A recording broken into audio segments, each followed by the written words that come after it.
आजादी के बाद से आरएसएस पर केंद्र सरकार ने 3 बार प्रतिबंध लगाया। पहली बार 1948 में नेहरू सरकार में महात्मा गांधी की हत्या के बाद, दूसरी बार 1975 में आरएसएस पर बैन लगा। आपातकाल और सरकार विरोधी गतिविधियों के आरोप में इंदिरा गांधी के शासनकाल में यह प्रतिबंध लगा और तीसरी बार 1992 में अयोध्या में विवादित बाबरी ढांचा विध्वंस के बाद नरसिम्हा राव सरकार ने प्रतिबंध लगाया था। तीनों बार केंद्र में कांग्रेस की सरकार थी, उनके ही प्रधानमंत्री थे। तीनों बार आरएसएस से प्रतिबंध हटा भी, 2 बार तो कांग्रेस की सरकारों ने ही इस बैन को हटाया। सिर्फ एक बार 1977 में प्रतिबंध हटाने वाली सरकार कांग्रेस की नहीं थी, बल्कि जनता पार्टी की थी। अब जरा इतिहास के पहले पन्ने की ओर चलते हैं। 1947 में आजादी के बाद देश विभाजन के जख्म से करा रहा था, सांप्रदायिक तनाव था। 7 दिसंबर 1947 को जवाहरलाल नेहरू ने प्रांतीय सरकारों के प्रमुखों को एक पत्र लिखा। उस लेटर में आरएसएस को लेकर नेहरू की भाषा बहुत ही सख्त थी। वो मूल पत्र नेहरू आर्काइव में मौजूद भी है। उस लेटर में नेहरू ने लिखा था, आरएसएस एक ऐसा संगठन है जो एक निजी सेना के साथ काम करता है और बिल्कुल नाजी के रास्तों पर चलता है। हमारा मकसद लोगों की आजादी छीनना नहीं है, लेकिन बड़ी संख्या में लोगों को हथियार चलाने की ट्रेनिंग देना और ऐसा करना कि जरूरत पड़ने पर इनका इस्तेमाल किया जा सके, इसे सरकार बढ़ावा नहीं दे सकती। सिर्फ ये बात कि आरएसएस केंद्र और प्रांतीय सरकारों का खुलकर विरोध करता है, उसके खिलाफ कार्रवाई करने के लिए पर्याप्त वजह नहीं होनी चाहिए। उसे अपनी बात रखने और वैध तरीके से प्रचार करने की आजादी होनी चाहिए। यानी कांग्रेस और आरएसएस के बीच वैचारिक टकराव जरूर रहा, लेकिन रिश्ता सिर्फ बैन और विरोध तक नहीं रहा। 1962 के भारत चीन युद्ध के बाद 26 जनवरी 1963 को दिल्ली में गणतंत्र दिवस का कार्यक्रम हुआ, जिसमें आरएसएस स्वयंसेवकों का एक बड़ा समूह शामिल हुआ। आरएसएस के आधिकारिक रिकॉर्ड के मुताबिक करीब 3000 स्वयंसेवकों ने पूरे गणवेश और बैंड के साथ इसमें हिस्सा लिया। लेकिन तब नेहरू ने आरएसएस को बुलाया था, इसका पक्का सबूत सरकारी दस्तावेजों में नहीं मिलता है। 2018 में एक आरटीआई के जरिए रक्षा मंत्रालय से इसके बारे में पूछा गया था कि क्या आरएसएस को 1963 की गणतंत्र दिवस परेड में पंडित नेहरू ने बुलाया था, किसने बुलाया था, निमंत्रण पत्र की कॉपी है क्या? रक्षा मंत्रालय ने जवाब दिया, 1963 की गणतंत्र दिवस परेड की संरचना से संबंधित रिकॉर्ड उपलब्ध नहीं है। कहते हैं कि राजनीति बड़ी गंभीर चीज होती है, लेकिन राजनीति में कभी कभी गंभीर बात भी ऐसी जगह पहुंच जाती है कि आदमी को हंसी और चिंता में से किसी एक को चुनना मुश्किल हो जाता है। देश की जो स्ट्रेंथ है वो पूरी दुनिया को दिखाई देगी। ये क्या कर रहे हैं? ये देश पर एक्सप्रेशन को मार रहे हैं। तो क्या ये राहुल की राजनीति का एक नया संस्करण हम देख रहे हैं? क्या राहुल आरएसएस को अब गुरु मानने जा रहे हैं? जवाब है बिल्कुल नहीं, क्योंकि गुरु मानने और अभिव्यक्ति के अधिकार बचाने में उतना ही अंतर है जितना भारतीय राजनीति में घोषणा और अमल में। तो फिर आखिर राहुल गांधी क्या कर रहे हैं? शायद राहुल गांधी अपनी उस राजनीति को परिभाषित करने की कोशिश कर रहे हैं जिसमें विपक्षी और दुश्मन के बीच फर्क होता है। ठीक वैसे ही जैसे आरएसएस को लेकर राहुल के पुराने और नए बयान में फर्क आ गया है। सुनिए। मैं आरएसएस के ऑफिस में कभी नहीं जा सकता। आप मेरा आपको गला काटना पड़ेगा पहले। मैं नहीं जा सकता। और मेरा जो परिवार है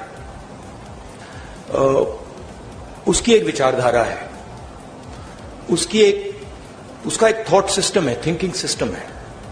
जिस दिन आरएसएस के एक्सप्रेशन को देश से खत्म करने की बात शुरू हुई, उस दिन मैं उनकी रक्षा करूंगा। इस बीच आज राहुल गांधी को मानहानि केस में सुप्रीम कोर्ट से बड़ी राहत मिली है।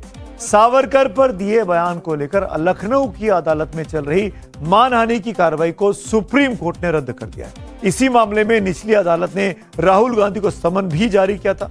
सुप्रीम कोर्ट के इस फैसले से राहुल गांधी को फिलहाल बड़ी कानूनी राहत मिली है, लेकिन राहुल के ताजा बयानों से साफ है कि वो आरएसएस की विचारधारा से आज भी असहमत है। विरोध भी करते हैं, आरोप भी लगाते हैं, जैसा कि रचनात्मक कांग्रेस के अधिवेशन में राहुल ने आरएसएस पर नए आरोप मढ़े हैं। राहुल ने बीजेपी आरएसएस को जोकरों का समूह तक कहा। क्या था? आरएसएस जो छोटा बिजनेसमैन था, मैंने स्टडी की ये बात। जो छोटे छोटे बिजनेस वाले थे, मिठाई की दुकान चलाते थे,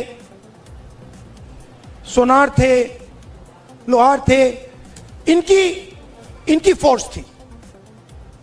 उनको तो उन्होंने धोखा दे दिया, मार दिया। वो तो सब मर गए। आरएसएस ने डीमोनेटाइजेशन कर दिया, जीएसटी कर दी और अपने ही लोगों को धोखा दे दिया। कुल मिलाकर राहुल का यह कहना था कि आरएसएस की विचारधारा से विरोध रहेगा, लेकिन आवाज बंद करने की कोशिश अगर होगी तो उसका भी विरोध किया जाएगा। इस बात को समझने के लिए राहुल गांधी के बयान के साथ साथ कांग्रेस और आरएसएस के पिछले 78 साल के रिश्ते को भी आपको समझना होगा। आजादी के बाद से आरएसएस पर केंद्र सरकार ने 3 बार प्रतिबंध लगाया। पहली बार 1948 में नेहरू सरकार में महात्मा गांधी की हत्या के बाद, दूसरी बार 1975 में आरएसएस पर बैन लगा। आपातकाल और सरकार विरोधी गतिविधियों के आरोप में इंदिरा गांधी के शासनकाल में यह प्रतिबंध लगा और तीसरी बार 1992 में अयोध्या में विवादित बाबरी ढांचा विध्वंस के बाद नरसिम्हा राव सरकार ने प्रतिबंध लगाया था। तीनों बार केंद्र में कांग्रेस की सरकार थी, उनके ही प्रधानमंत्री थे। तीनों बार आरएसएस से प्रतिबंध हटा भी, 2 बार तो कांग्रेस की सरकारों ने ही इस बैन को हटाया।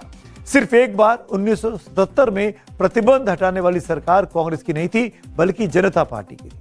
अब जरा इतिहास के पहले पन्ने की ओर चलते हैं। 1947 में आजादी के बाद देश विभाजन के जख्म से करा रहा था, सांप्रदायिक तनाव था। 7 दिसंबर 1947 को जवाहरलाल नेहरू ने प्रांतीय सरकारों के प्रमुखों को एक पत्र लिखा। उस लेटर में आरएसएस को लेकर नेहरू की भाषा बहुत ही सख्त थी। वो मूल पत्र नेहरू आर्काइव में मौजूद भी है। उस लेटर में नेहरू ने लिखा था, आरएसएस एक ऐसा संगठन है जो एक निजी सेना के साथ काम करता है और बिल्कुल नाजी के रास्तों पर चलता है।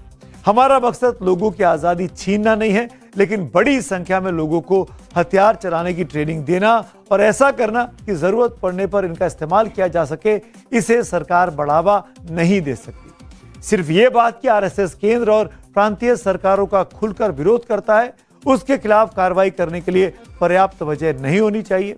उसे अपनी बात रखने और वैध तरीके से प्रचार करने की आजादी होनी चाहिए। यानी कांग्रेस और आरएसएस के बीच वैचारिक टकराव जरूर रहा, लेकिन रिश्ता सिर्फ बैन और विरोध तक नहीं रहा। 1962 के भारत चीन युद्ध के बाद 26 जनवरी 1963 को दिल्ली में गणतंत्र दिवस का कार्यक्रम हुआ, जिसमें आरएसएस स्वयंसेवकों का एक बड़ा समूह शामिल हुआ। आरएसएस के आधिकारिक रिकॉर्ड के मुताबिक करीब 3000 स्वयंसेवकों ने पूरे गणवेश और बैंड के साथ इसमें हिस्सा लिया। लेकिन तब नेहरू ने आरएसएस को बुलाया था, इसका पक्का सबूत सरकारी दस्तावेजों में नहीं मिलता है।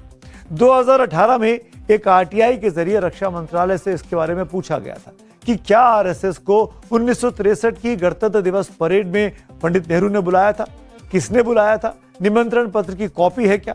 रक्षा मंत्रालय ने जवाब दिया, 1963 की गणतंत्र दिवस परेड की संरचना से संबंधित रिकॉर्ड उपलब्ध नहीं है। कहते हैं कि राजनीति बड़ी गंभीर चीज होती है, लेकिन राजनीति में कभी कभी गंभीर बात भी ऐसी जगह पहुंच जाती है कि आदमी को हंसी और चिंता में से किसी एक को चुनना मुश्किल हो जाता है।